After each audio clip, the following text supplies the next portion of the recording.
Dans le prochain épisode de Plus belle la vie, Baptiste suit la piste d'un pyromane. Lola convainc Kylian qu'elle doit suivre sa voie. Eric et Simon négocient avec leurs voisins pour la gestion de l'eau. Attention, les paragraphes qui suivent contiennent des spoilers sur l'épisode de Plus belle la vie diffusé demain soir sur France 3. Baptiste et Justine enquêtent sur un pyromane face au départ de feu aux abords de la plage. Baptiste et Justine réagissent immédiatement. Ils arrivent à l'éteindre avec des extincteurs. Leur complicité n'échappe pas à Emma, qui les observe de loin.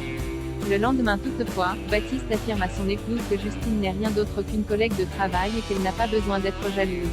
Emma passe chez Kevin, mais ce dernier est absent. Elle évoque alors avec Camille son projet de déposer plainte afin d'ouvrir une enquête pour disparition inquiétante concernant César.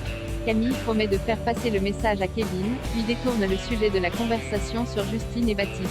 Emma prend la mouche et répète à sa sœur de ne pas se mêler de ses affaires. Pendant ce temps, Baptiste et Justine tentent de comprendre les origines du feu de la veille. Ils tombent sur un coquillage qui ressemble à ceux qui servent à brûler de l'encens. Ils sont interrompus par leur instructeur, qui les charge de vendre des billets de tombola. Sur la place du Mistral, Justine continue ses recherches sur Internet. Le coquillage qu'ils ont trouvé est une coquille d'ormeau, utilisée dans les rituels chamaniques pour sa combustion lente. Baptiste suppose qu'il s'agit de la signature d'un pyromane. Il confie les tickets de tombola à Thomas pour qu'il les vende au Marcy et retourne sur la plage avec Justine. Les deux coéquipiers ne cessent de flirter. Ils trouvent plusieurs morceaux de coquilles d'ormeau autour de la plage, ce qui semble confirmer l'hypothèse de Baptiste. Ariane rend service à Eric et Simon alors qu'Eric doit se rendre en ville. Simon lui promet de parler à son voisin pour le convaincre de régler le problème d'eau. En arrivant devant le commissariat, Eric observe Vautrin en train de braquer un policier avec une arme en ordonnant à Ariane de lui confier les clés de la voiture pour s'échapper. La tension monte. Eric arrive derrière Vautrin et l'assomme avec une matraque, sauvant ainsi la mise à sa collègue. Plus tard, Ariane demande à Eric de l'accompagner pour fêter ses 15 ans de carrière chez Léo dans la semaine.